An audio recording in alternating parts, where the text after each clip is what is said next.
à tao hiểu nha.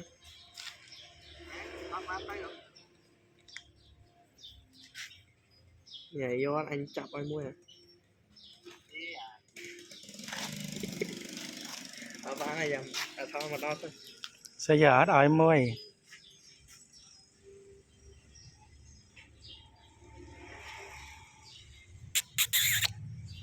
tóc cài tóc cài tóc cài cái từ cọ cái nghe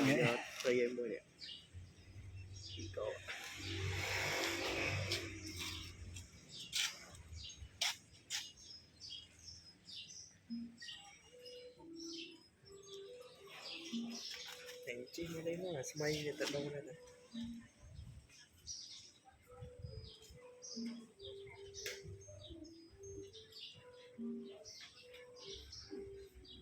các bà cái là sao một chút